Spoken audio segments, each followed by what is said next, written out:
बिस्मिल्लाहिर्रहमानिर्रहीम। अस्सलामु अलैकुम नाजरीन, इस्लामिक वाक़यात और मज़ीद कहानियाँ सुनने के लिए हमारे चैनल को सब्सक्राइब करें।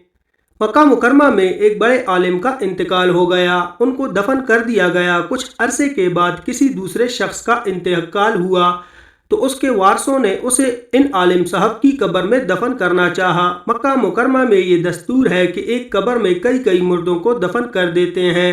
चुनांचा उन आलिम साहब की कब्र खोदी गई तो अजीब मंजर देखा कि उनकी लाश की बजाय एक हसीन लड़की की लाश रखी हुई है।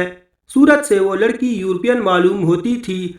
सबको बड़ी हैरत हुई। इत्तेफाक से मजमा में फ्रांस से आने वाला एक शख्स जो जज था वो भी वहाँ मौजूद था। उसने लड़की की लाश देखी तो कहा कि इस लड़की को तो मैं जानता हूँ, ये फ्रांस की रहने वाली है और एक ईसाई की बेटी है।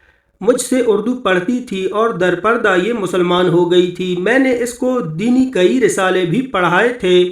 लोगों ने कहा इसकी लाश के यहाँ मुंतकिल होने की वजह तो समझ में आ गई कि मुसलमान हो गई थी और इस्लाम की हर चीज़ को पसंद करती थी।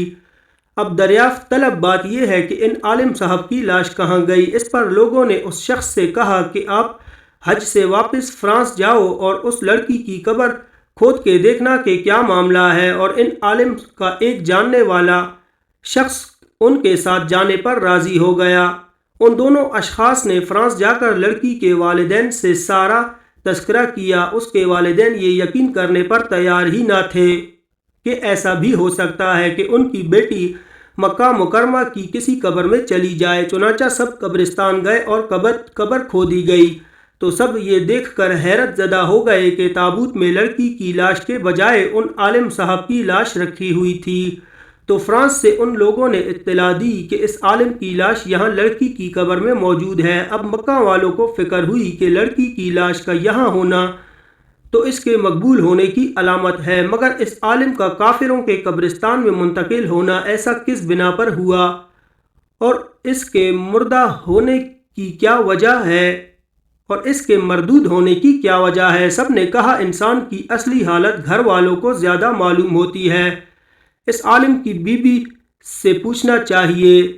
चुनांचा ये लोग उन आलिम के घर गए और पूछा कि क्या तेरे शोहर में कोई बात इस्लाम के खिलाफ थी। उसने कहा कोई ऐसी बात नहीं थी, वो तो नमाजी परहेजगार थे। लोगों ने कहा सोच कर बताओ, क्योंकि उनकी लाश मक्का मुकरमा से फ्रांस के कब्रिस्तान में मुंतकिल हो गई है। तो इस पर उस आलिम की बीवी ने कहा कि हाँ, उनकी एक बात पर मैं अक्सर रंजीदा होती थी, वो ये कि जब वो गुस्ल जनाबत का इरादा करते तो यूँ कहते कि नसारा के मज़हब में ये बात बहुत अच्छी है कि उनके यहाँ गुस्ल जनाबत फ़र्ज़ नहीं। लोगों ने कहा बस यही बात है जिस कौम का तरीका वो पसंद करते थे, अल्लाह पाक ने उन्हीं के कब्रिस्तान में उनको फेंक दिया।